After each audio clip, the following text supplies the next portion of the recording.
Saudara, dalam ilmu pengetahuan ada satu penelitian yang bernama epigenetika. Epigenetika adalah ilmu yang mempelajari bagaimana trauma dapat mempengaruhi genetik atau DNA.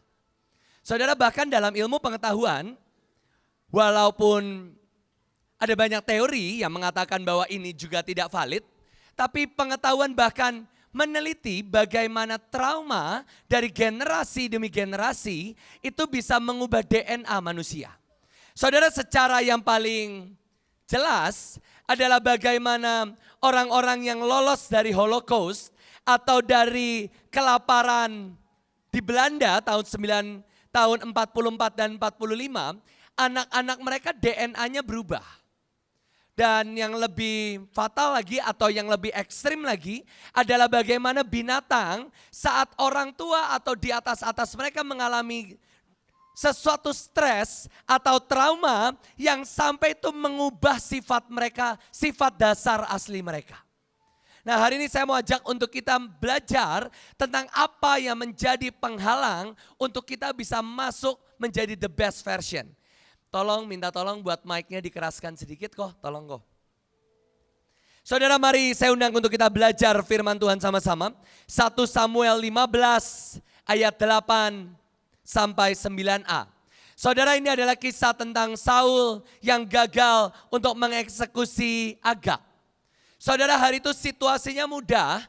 Saul sebagai raja yang diurapi, raja yang terpilih, dia diberi mandat oleh Tuhan bukan untuk perang, tetapi untuk memusnahkan.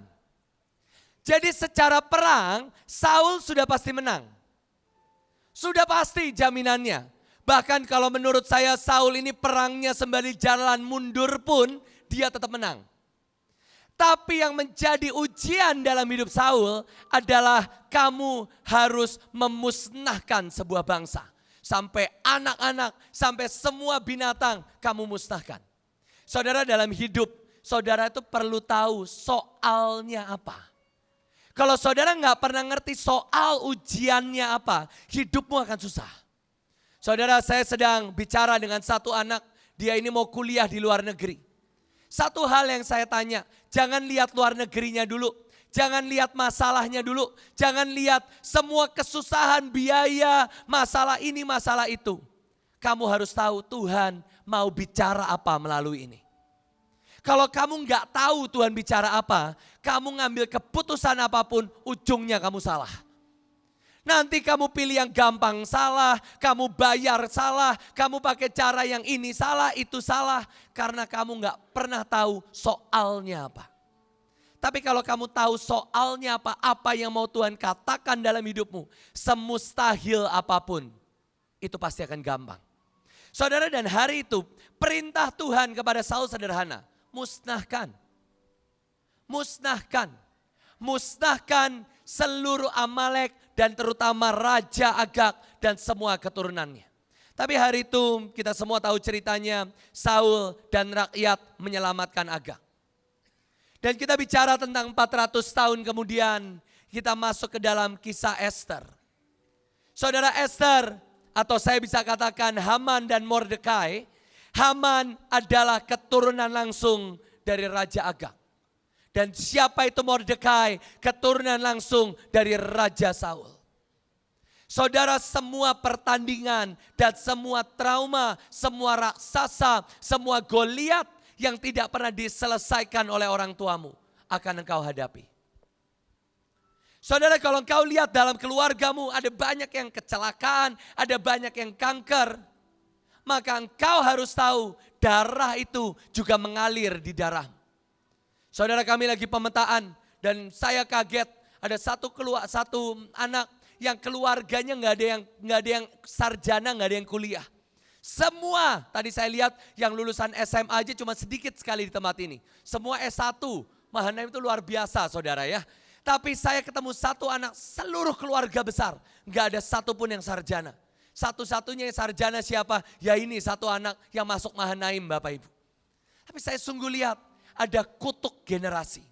Tapi saya bersyukur bagaimana Mordekai dia menyelesaikan apa yang nenek moyangnya nggak pernah selesaikan. Di Ester 9 ayat 25 firman Tuhan mengatakan, hari itu Haman membuat satu tiang besar untuk menyulakan Mordekai. Hari itu keadaannya berbalik. Kalau yang lalu 600 tahun yang lalu Saul jadi rajanya Agag yang sudah dikalahkan. Tapi hari ini kebalik, kelihatannya Mordekai yang akan disulakan. Tapi ada orang-orang yang akan membalikan keadaan. Ada orang-orang yang akan patahkan kutuk. Ada orang-orang yang tahu hukum dan ketetapan. Dan kalau saudara baca di firman Tuhan, gak main-main, bukan cuman Haman, tapi dia menyelesaikan apa yang nenek moyangnya gak pernah selesaikan. Menghabisi Raja Amalek, Agag beserta semua keturunannya. Dan firman Tuhan mengatakan Haman beserta anak-anaknya, ke-10 anak-anaknya tanpa kompromi semua disulakan pada tiang. Saudara, saya lihat bagaimana dari kakek buyut saya, berarti papahnya Pak Yusak. Semua punya siklus yang sama. Mereka kaya, di akhir hidupnya miskin. Singkat cerita, kakeknya Buiin, papahnya Pak Yusak, orang paling kaya di Jepara. Punya uang sangat banyak, dia jadi pengusaha mebel, bikin kursi buat para pejabat-pejabat Belanda. Semua uangnya dalam uang Belanda. Tiba-tiba Jepang masuk dan Belanda keluar. Dan semua uang cash tidak berarti di sana. Semua uangnya cuma dijadiin api unggun Bapak Ibu. Dan semua akhirnya, semua nggak jadi apa-apa. Beberapa emas, beberapa perhiasan yang nggak ketemu sampai sekarang. Kapal-kapalnya semua tenggelam. Sama juga kalau saudara pernah lihat, pernah dengar ceritanya. Hari itu Pak Yusak pergi ke Papua, dibayar pakai batangan emas. Tapi kalau saudara yang rajin dengar khotbahnya Pak Yusak, saudara akan lihat pulang dari Papua, tiba-tiba nggak bisa buat bayar rumah lagi. Saudara tahu kan dari di Papua kaya sekali, dibayar pakai emas. Tapi kok cerita di Bandung nggak punya uang lagi. Saudara tahu uangnya kemana? Ditipu orang. Dipinjam habis, jadi ulang lagi ke nol. Dan saya bersyukur kita semua di tempat ini punya ibu yang tahu hukum dan ketetapan. Ibu yang tahu hukumnya, wah kalau kita pakai siklus yang sama, pasti kita ujungnya pasti mengalami kebangkrutan yang sama. Kita nabur buat orang miskin. Kita tolong orang miskin, kita piutangi Tuhan. Dan saya sungguh lihat sampai hari ini, berarti sudah 30 tahun Mahanaim ada. Kita gak pernah turun, tapi kita semakin naik, amin. Rut 1 ayat yang ke-14. Saudara, hari itu ada sebuah generasi yang terjadi kelaparan, terjadi kekeringan. Dan hari itu Naomi, Elimelech, Malon dan Kilion mereka pergi ke bangsa Moab. Saudara tahu ceritanya, ini adalah kisah rumah roti, kehabisan roti. Bethlehem artinya rumah roti, mereka kehabisan makanan, maka sekeluarga ini pindah, mereka semua pergi ke bangsa Moab. Dan di sana mereka bertemu dengan 2 orang Moab yang bernama Orpa dan Rut. Saudara, siapa Orpa dan Rut ini? Orpa dan Rut lahir dari sebuah keturunan yang bernama Lot yang tidak pernah mengenal tentang perjanjian. Saudara, Lot adalah orang yang diangkat anak sama Abraham. Waktu Abraham belum punya anak, diangkat anak sama Abraham. Melihat bagaimana Tuhan berjalan sama Abraham. Melihat penjagaan Tuhan, melihat berkat Tuhan. Tapi Lot, juga istri Lot dan anak-anak Lot gak pernah ngerti tentang perjanjian. Bahkan bayangkan Abraham bisa melihat manusia dan dia tahu ini Tuhan. Tapi Lot tidak bisa membedakan mana Tuhan, mana Sodom dan Gomora. Saudara, isinya orang-orang Sodom adalah semua pesta pora dan isinya adalah orang-orang homo dan lesbian. Kok yang seperti itu bisa terlihat seperti taman Tuhan? Itu kalau enggak buta roh, buta jiwa, buta hati itu apa coba? Bahkan sebuah bangsa yang sangat jahat di mata Tuhan. Sampai Tuhan khusus kasih api dari langit. Itu enggak semua peristiwa diturunin api dari langit. Bahkan Niniwe aja Tuhan selamatkan. Tapi untuk bangsa Sodom yang sedemikian menjijikannya. Sampai perlu dimusnahkan seutuhnya. Lot berkata ini taman Tuhan. Tapi dari keturunan inilah lahir Orpa dan Rut. Menurut saya ini adalah kisah yang luar biasa kalau kita dalami. Saudara Rut adalah orang yang berkata, kemanapun kamu pergi, aku pergi. Kamu bermalam, di situ aku bermalam. Kalau kamu bangsamulah bangsaku dan Allahmulah Allahku. Saudara, kita ini lagi bicara tentang perjanjian. Saudara dari bangsa yang gak ngerti tentang perjanjian. Saudara, Lot ini kurang apa? Dia lihat semua tentang Tuhan. Saya dalam hidup saya pribadi, saya ketemu dengan banyak orang yang tinggal sama hamba Tuhan. Tapi memang matanya ini buta dan gak bisa lihat. Saya lihat bagaimana kami diberkati Tuhan. Mereka lihat bagaimana bakat saudara-saudara kami semua kami bawa, kami kenalkan.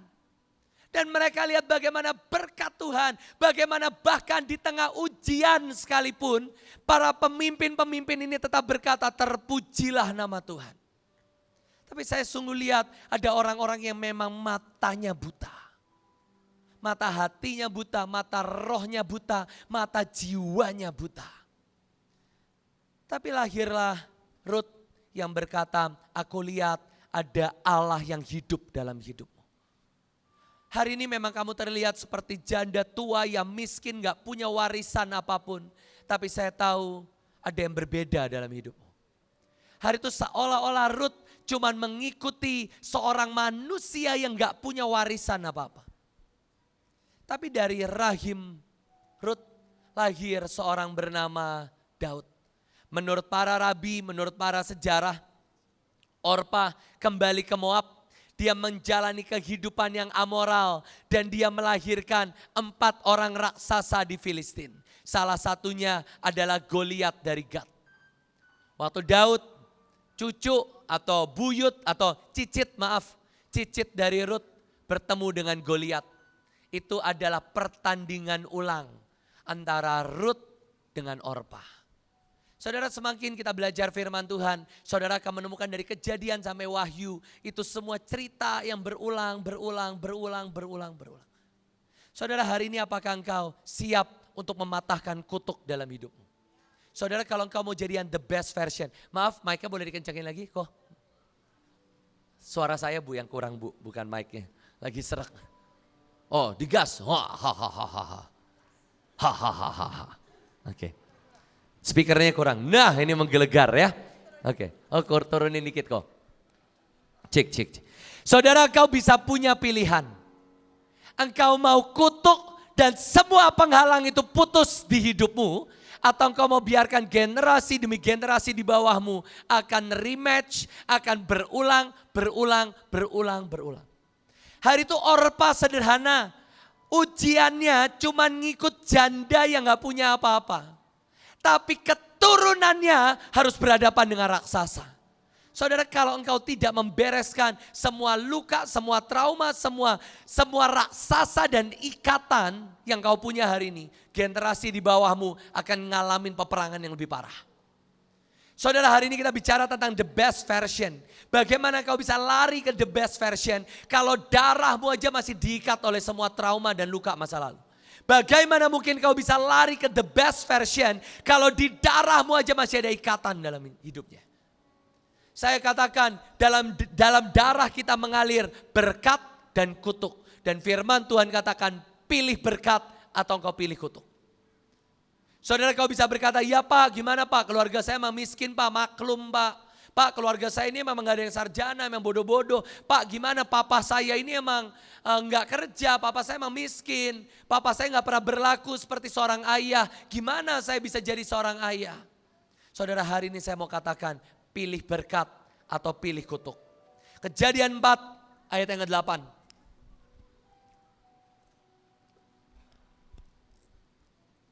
Kejadian 4 ayat yang ke-8. Seorang bernama Kain. Kain ini kena kutuk waktu dia membunuh Habel. Dan firman Tuhan berkata, siapapun yang membunuh Kain akan dihukum 7 kali lipat. Tapi Kain ini gak pernah beresin TPU. Kain ini gak pernah beresin kutuk. Kain ini membunuh 1/4 dari manusia di bumi. Karena hari itu cuma ada 4 orang. Dia bunuh 1, 1/4 mati saudara. Dan saudara bisa bayangkan hari itu dengan kemarahan Kain. Tuhan berkata, nak datang sini. Gak apa-apa, kamu buat salah, gak apa-apa, sini. Firman Tuhan mengatakan lalu Kain membalik dirinya, lalu dia pergi dari hadapan Tuhan. Dan Kain gak pernah beresin. Saudara tahu generasi demi generasi setelahnya. Saya bacakan lalu Kain melahirkan Henok, ini Henok yang lain. Lalu Henok mendirikan kota, melahirkan Irat, melahirkan Mehuyael, melahirkan Metusael. Metusael melahirkan Lamek. Saudara tahu siapa Lamek? Firman Tuhan mengatakan Lamek membunuh orang juga. Dan dia gak main-main, dia katakan kalau Kain dihukum 7 kali lipat, biar aku dihukum 70 kali 7 kali lipat. Saudara, inilah kemudian perkataan yang dibatalkan oleh Yesus di saat Yesus berkata kalau kau mengampuni, ampunilah dirimu dulu. Jangan seperti Lamek yang gak pernah ngampunin dirinya sendiri. Dan biar kau mengampuni 70 kali 7 kali. Saudara, ada kutuk, ada ikatan dari generasi demi generasi di atasmu. Ini seru sekali ya di sini ya. Oke, gak apa-apa, saya masih aman Bu. Saudara-saudara bisa bayangkan dari generasi demi generasi. Itu kutuk gak pernah selesai. Dan saudara bisa lihat pelipat gandaannya. Dari 7 kali ganda menjadi 70 kali 7 kali ganda. Saudara, kalau engkau gak pernah bereskan kutuk yang dari orang tuamu dari atas. Bahkan kalau saya katakan coba pemetaan sampai om, sampai tantemu. Coba petain semua. Saudara, saya ini punya keluarga yang menarik. Dari keluarga papa, saya bisa katakan semuanya pengusaha. Ada satu yang pendeta, tapi udah pulang ke surga. Tapi selebihnya semua pengusaha. Dari keluarga mama, semua hamba Tuhan. Ini pas banget, 100%. 100% hamba Tuhan, saya bisa katakan karena udah meninggal. Jadi 100% pengusaha semua. Dan secara luar biasa lagi, dari keluarga papa saya, 50% berhasil, 50% gagal. Ada yang sampai kerjanya di luar negeri. Sampai seluruh keluarga tinggal di New Zealand. Hidup makmur, oke lah karyawan tapi makmur. Semua oke. Dari keluarga mama saya, Bu Iin, semua hamba Tuhan, 50% berhasil, 50% juga gagal. Yes, ada yang gagal, ada. Nggak mungkin saya sebut nama. Tapi 50% berhasil, 50%-nya gagal. Nah kebetulan saya memang dapat darah yang unggul. Papa dan mama saya dua-duanya yang berhasil Bapak Ibu. Tapi saya tahu di darah saya ini punya pilihan berkat atau kutuk. Di tangan saya punya pilihan ini berkat atau ini kutuk. Kalau saya tidak memilih berkat, maka ada 50% chance saya akan gagal seperti semua nenek moyang saya yang lain. Saudara, dalam hidup saya juga sadar, saya juga tahu ada kutuk juga dalam hidup saya. Saya tuh ngelihat bagaimana papa saya pengen sekali punya anak perempuan. Dan itu darah dan kutuk itu juga lahir dalam hidup saya. Meskipun sisi baiknya saya buat menggembalakan yang perempuan-perempuan, yang laki-laki, saya happy-happy aja. Karena saya senang punya adik banyak, senang punya anak banyak. Tapi satu sisi itu juga jadi pintu buat kelemahan saya. Saat saya kasihan sama perempuan, saat saya nggak tega sama perempuan, ujungnya jatuh dalam perzinahan. Itu juga apa? Berkat dan kutuk. Dari nenek moyang saya semua, hampir semua pemarah. Papa saya itu waduh luar biasa saudara. Masalah dari papa saya itu marahnya bukan cuman marah yang besar, tapi marah yang random. Nah itu saya sulit. Gak ada angin, gak ada hujan, marah. Nah itu saya pusing sekali. Mirip Bapak Ibu. Tadi pagi kita lagi ngobrol, kita lagi cerita soal ada kartun. Tiba-tiba saya salah ngomong dipukul gitu, marah dia. Enggak, itu laki bukan perempuan. Nah saya bilang ya udahlah kan papa gak nonton gitu ya. Nah itu kutuk yang harus diputuskan. Marah random Bapak Ibu. Marah random, gak ada angin, gak ada hujan. Papa saya itu bisa tiba-tiba masuk ke kamar mandi, udah pakai anduk keluar lagi Bapak Ibu. Nanya, kalau luas dari bak kamar mandi, ini 0,5 meter kali 0,5 meter dengan kedalaman 1 meter. Dan gayung ini sekali nuang 1 liter, kamu bisa mandi dengan berapa liter? Saya pikir, apa? Ini apa? Hari Sabtu, hari itu belum doa pagi ya saya. Sabtu yang sunyi, Sabtu yang indah. Saya gak bisa jawab, wah marah, Mahanaim gak bisa ngajarin dengan baik. Saya pikir ini soal apa saya bilang. Saya masih SD, saya masih ingat itu. Itu TPU, belum beres juga kali ya. Tapi ya saya lihat, ini kutuk harus dipatahkan. Saudara, kutuk itu sifatnya akan tumbuh berkali lipat. Saudara lihat, Lamek itu 70 kali 7 kali ganda. Dan kutuk kalau engkau nggak beresin, kutuk sakit penyakit, kutuk kecelakaan. Kita punya satu anak youth yang setiap kali, nggak setiap kali lah ya, tapi sering sekali kecelakaan. Sering sekali. Saya cuma ngeliat itu kutuk, saya katakan. Itu kutuk. Mas Teguh, nah katanya ibu Mas Teguh. Sering kecelakaan, kita harus patahin. Kutuk Melo, tiba-tiba gak ada angin, gak ada hujan. Kayaknya aku gak berguna deh. Apa sih kamu ngapain? Gak ada angin, gak ada hujan, cuman iblis lewat gitu, kamu ikutan gitu manifest. Nah saudara harus apa? Ayo belajar, putuskan kutuk. Lagi, Kejadian 37 ayat 26. Ini kontras ya. Oh ya, terima kasih sama-sama. Kejadian 37 ayat 26. Saudara, ada seorang bernama Yehuda. Ini sebelum menjadi Yehuda yang kita kenal sekarang. Sebelum ada nama bahkan singa dari Yehuda. Yehuda adalah seorang yang menjual adiknya. Satu perkataan yang menurut saya sadis sekali. Kamu buat apa bunuh dia? Gak ada gunanya bro. Kalau dia mati juga ya udah, kita jual aja dapat cuan. Saudara bisa bayangin, dia mati itu gak berarti buat dia. Itu Yehuda loh. Yang kita kenal Yehuda adalah orang yang, wah kita kenal dia singa dari Yehuda. Sorry malah jadi gema, tolong. Udah gak apa-apa yang tadi aja oke. Cek. Oke, thank you. Saudara Yehuda yang kita kenal sekarang. Yehuda yang luar biasa, Yehuda yang baik. Tapi siapa yang menginisiatifkan untuk Yusuf ini dijual? Yehuda kok. Sebenarnya kakak-kakaknya ini iseng cuman mau taruh sumur, nanti Yusuf mohon-mohon ya dikeluarin kali. Tapi Yehuda lah yang berkata kalau dia mati sia-sia kita, nggak cuan. Kamu untung apa kalau dia mati? Sadis tuh. Orang mati tidak menguntungkan buat dia.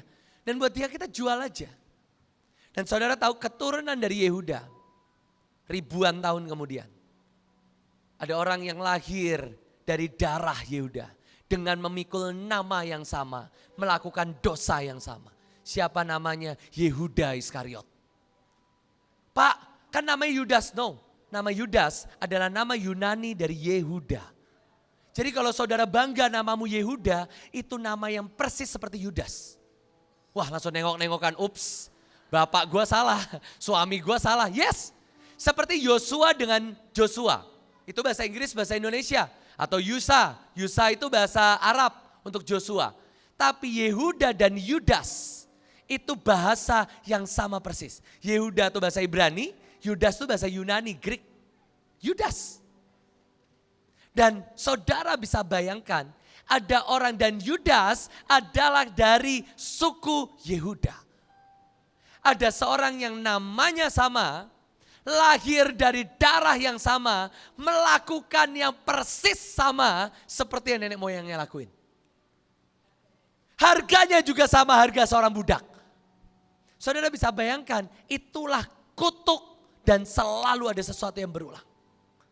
Kalau kau gak pernah beresin dan kau gak pernah pemetaan dari orang tuamu, ya saya tahu orang tua saya ini gagal dari keuangan, gagal dalam pernikahan. Saudara potong, saudara serius habisin dalam hidupmu.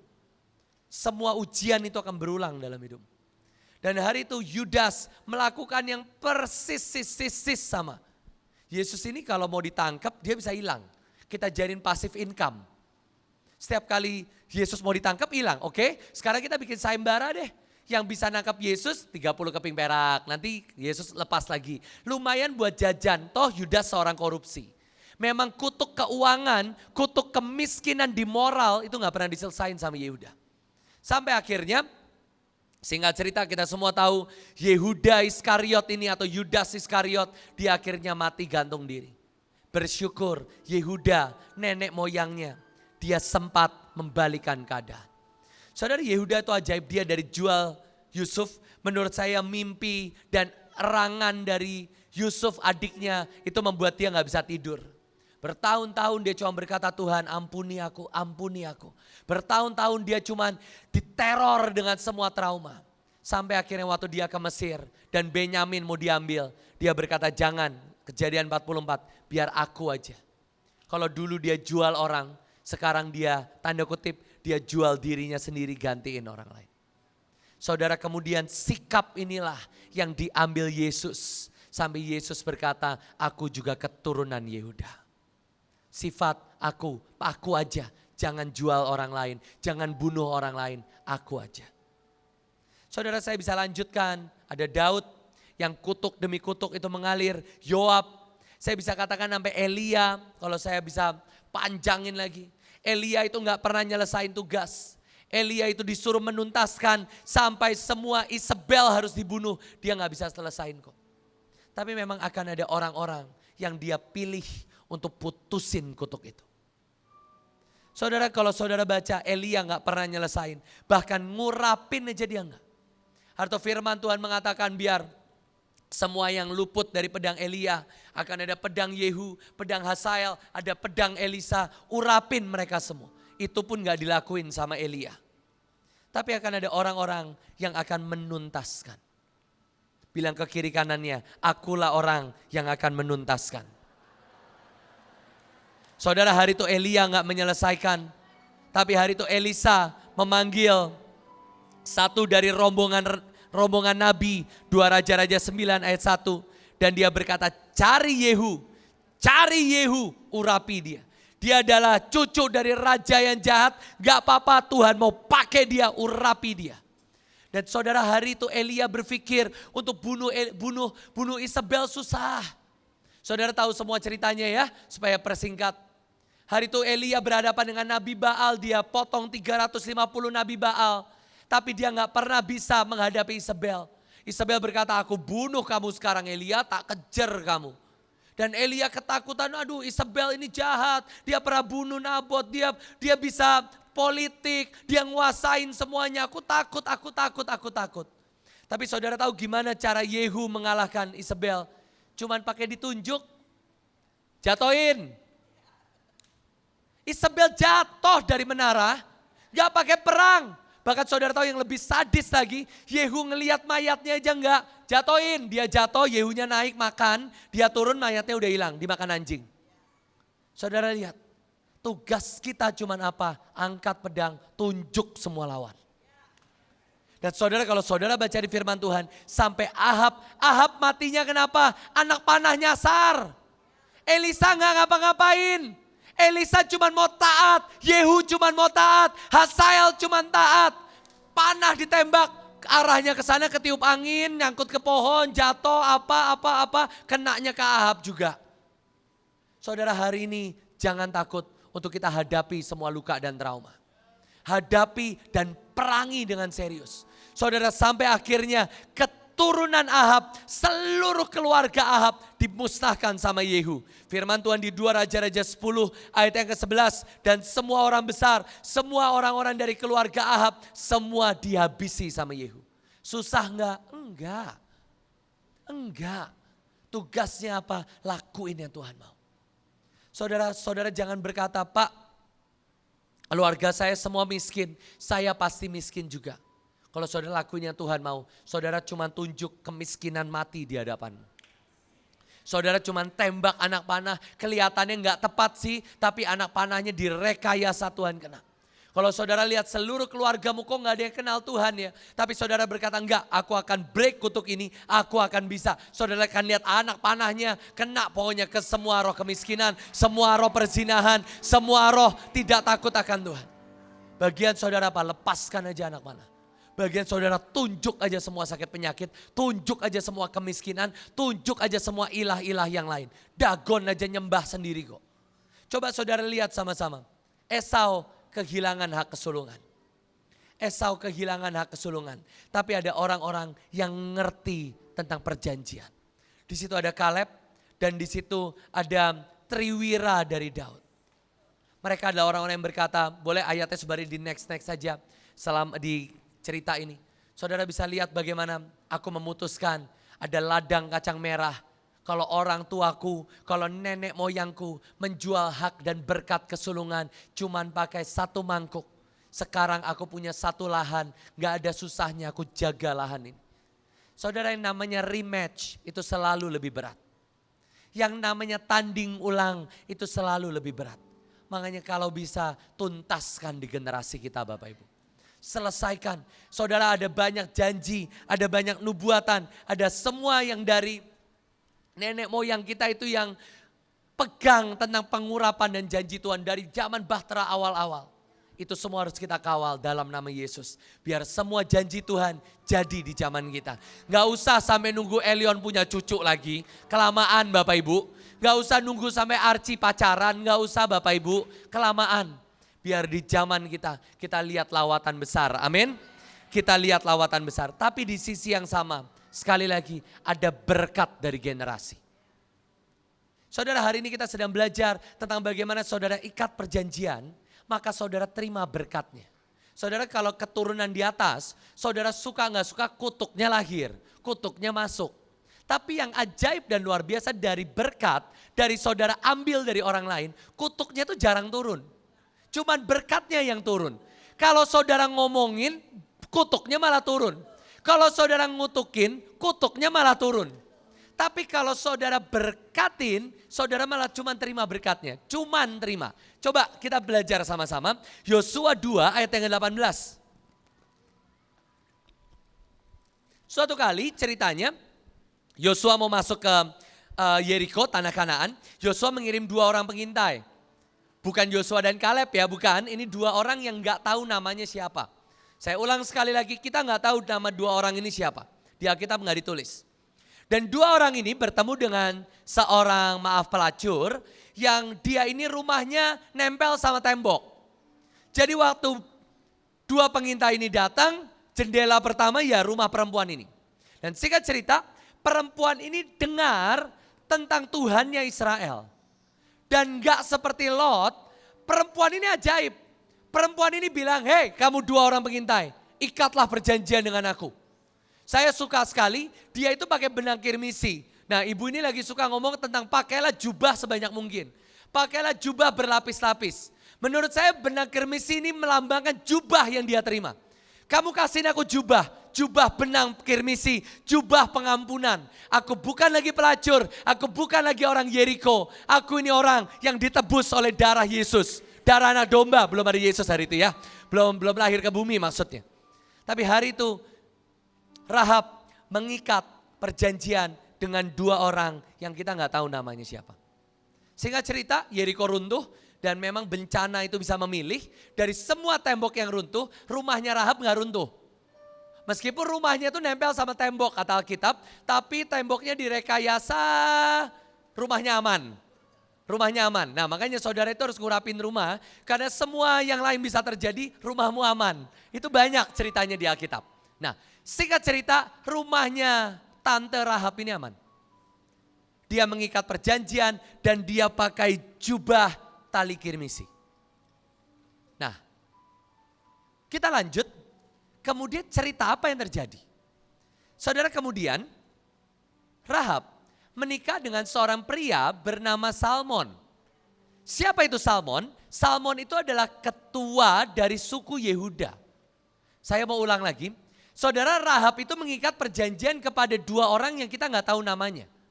Tapi dia dapat berkat dari Salmon ketua Yehuda. Nggak selesai, saudara tahu anaknya Rahab siapa namanya? Boas.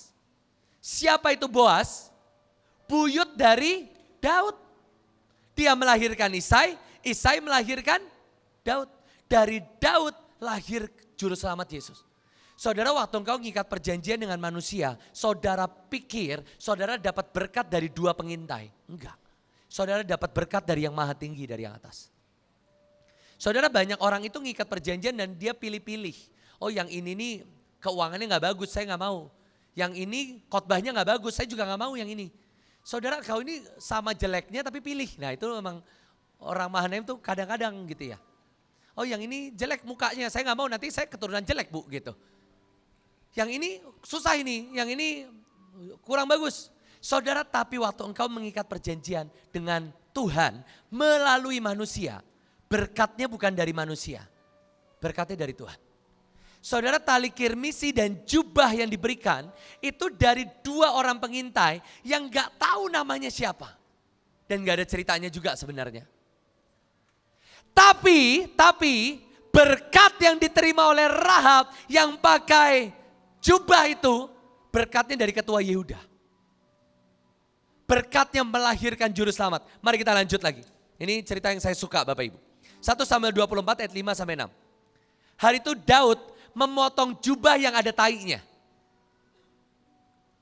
Hari itu Saul lagi pup dan Daud memotong jubah yang ada tainya. Kalau saudara memotong dan mengambil jubah yang ada tainya loh di situ. Wah, pasti Daud ini kena roh tai ini pasti. Pasti setelah ini jalan hidupnya penuh dengan tai. Saudara, menurut Alkitab kalau saudara baca, sejak Daud mengurapi jubah Saul itu saktinya apa sih? Jubah Saul itu setelah Saul mendapat jabatan raja, dia berperang ke seluruh penjuru dan kemanapun Saul pergi berperang, dia mendapat kemenangan. Itu jubahnya Saul. Gak pernah kalah. Waktu Daud potong dikit, 2 Samuel 8 dan 2 Samuel 8 ayat 14, 8 ayat 6, 1 Tawarik 18, kemanapun Daud pergi berperang, Daud juga dapat kemenangan. Saudara, kelihatannya jubah yang ada tainya. Saudara, waktu engkau potong, waktu engkau berkata, Burut tolong aku mau terima jubahmu. Wah, malah burutnya meledak dengan cinta. Burutnya malah kasih makanan yang terbaik, makanannya dalam bentuk pujian dan penyembahan Bapak Ibu. Oke, jangan burut lah, saya aja. Jangan, nggak jadi. Saudara datang ke saya. Dan tiba-tiba Pak Jos tolong doain saya. Saudara malah kena tainya saya. Saya malah marah-marah. Kamu ini ya dasar pemalas. Kamu itu harus cari pemimpin yang lain. Saya ini bla bla bla bla bla bla bla. Kamu ini gini. Bukannya dapat berkat, malah dapat tainya. Malah bukannya dapat berkat, saya malah disuruh-suruh. Sampai malam disuruh ngerjain tugas. Wah, disuruh ini, disuruh itu, disuruh pelayanan. Gak dikasih PK, gak dikasih transport, harus bayar. Aduh, kelihatannya itu tainya. Tapi kalau saudara bisa lihat dengan mata ilahi. Sejak saat itu kemanapun Daud pergi berperang, Daud gak pernah kalah. Dan Daud gak pernah tuh dapat tainya Saul. Daud gak pernah ngejar-ngejar Absalom, dia dikejar iya, ngejar-ngejar enggak. Daud gak pernah punya masalah dengan iri dan kepahitan, gak ada. Saudara, waktu engkau ngikat perjanjian dengan Tuhan melalui manusia, berkatnya yang akan ngalir. Yang ajaib yang terakhir saya akan tutup dengan ini. Yohanes 19 ayat 23. Yesus waktu disalib, ada prajurit yang membagi baju Yesus. Dan saudara tahu yang ajaib dari jubah. Semua mereka di Markus 15 ayat 39. Semua yang bagi-bagi jubah itu. Semua mereka mengakui kalau Yesus adalah Tuhan. Itu kekuatan jubah. Saudara nangkap sampai di sini? Saudara, seringkali kita ini berpikir, oh ya kalau pemimpinnya ini gak cukup baik buat aku. Pemimpinnya ini kurangnya banyak. Saudara, kita ini lagi belajar, punyalah jubah jangan satu lapis. Tapi berlapis-lapis, kayak jubah ini loh. Dalamnya ada kaos, di luarnya ada jubahnya, ada lapisannya, ada rantainya. Setiap kali saudara datang ke pemimpin, saudara minta didoain dengan serius. Dan kau berkata, Pak tolong didik aku. Kalau aku salah tegur Pak. Saudara, banyak orang maunya didoain, begitu ditegur mutung. Saya ada orang minta didoain, ya Pak saya mau jadi murid. Begitu saya tegur chat saya gak dibalas 2 minggu Bapak Ibu. Langsung gak dibalas, kenapa? Dia cuma mau berkatnya. Saudara, seringkali dalam mewarisi jubah, tetap ada harga yang harus kita bayar. Tapi gak mahal. Bayarannya Daud cuma nahan hidung dari bau pupnya Saul. Itu seringkali gak berarti juga kok. Tapi dia dapat berkat yang ajaib. Yang pertama, beresin semua kutuk di atas.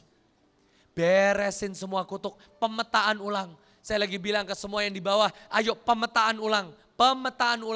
Cek ulang, keluargamu ini ada apa yang berulang.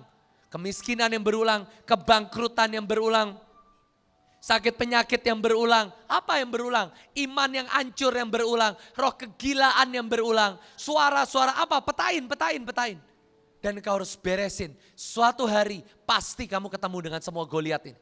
Entah dalam bentuk terikat, entah dalam bentuk yang menari-nari, entah dalam bentuk tembok, tapi kamu pasti akan ketemu lagi. Joshua harus ketemu air lagi kok yang harus dibelah. Semua berulang kok. Tapi hari ini saya mau katakan yang kedua. Ada jubah yang akan memperlengkapi setiap engkau. Ada jubah juga yang akan membuat engkau 2 kali lipat, 3 kali lipat, 100 kali lipat. Saudara, mari belajar mari belajar. Saya ini belajar dari banyak orang Bapak Ibu. Saya khotbah belajar dari Pak Yusak.